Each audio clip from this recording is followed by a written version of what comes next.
जो संपत्ति शिव राव नहीं दीन ही दिए दसनाथ, सोई संपदा भविष्य नहीं सकुची दीन ही रघुनाथ। रघुनाथ। किस संपत्ति और संपदा की बात कर रहे हैं? जिस समय लंका का निर्माण भगवान ने पार्वती जी के लिए किया था, जब लक्ष्मी जी के यहाँ गई तो लक्ष्मी जी का वैभव देखा, जब ब्रह्माणी के यहाँ गई तो ब्रह्माणी का वैभव देखा, तो मानो उन्होंने कहा कि तुम तो बरगद के नीचे रहती हो, तुम्हारे पास क्या व्यवस्था है।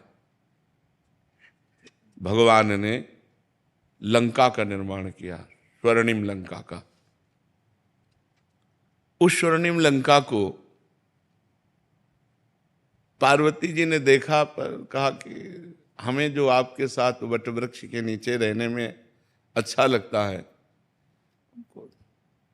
रावण ने भगवान शिव को प्रसन्न करने के लिए कई बार अपने सर काट करके उनके चरणों में अर्पित किए, तो भगवान ने उस स्वर्ण की लंका रावण को प्रदान कर दी।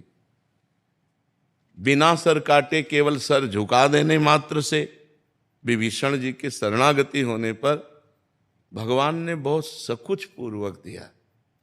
सकुच पूर्वक मतलब क्या है ये?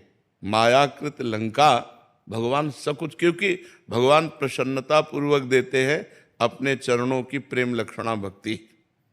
लेकिन एक कल्प तक लंका का जो राज्य दिया वो सकुच करके दिया, तो इसीलिए कहा जो संपदा शिव रावण दीन दिए दसमात, सोई संपदा विभीषण सकुच दीन रघुनाथ। क्योंकि भगवान प्रसन्नता से देते हैं अपना प्रेम, अपने चरणारविंद का अनुराग।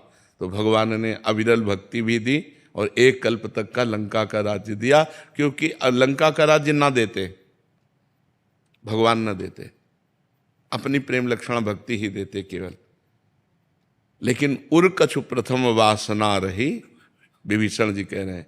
जब भगवान के समीप विभीषण जी पहुंचते हैं तो भगवान ने कहा लाओ समुद्र का जल लाओ, और लंकेश कहकर, तो उन्होंने कहा प्रभु मुझे ये नहीं चाहिए, मुझे आपके चरणों का प्रेम चाहिए।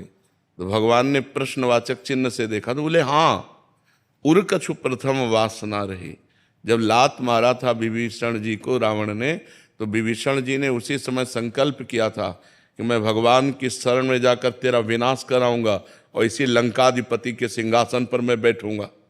तो उर कछु प्रथम वासना रही, प्रभु पद प्रीति सरित शोभहि। अब आपके चरणों का दर्शन किया तो आपके चरणों की प्रेम सरिता में मेरी वासना बह गई। प्रभु भगवान ने कहा नहीं, जो प्रथम वासना रही पहले उसको लो,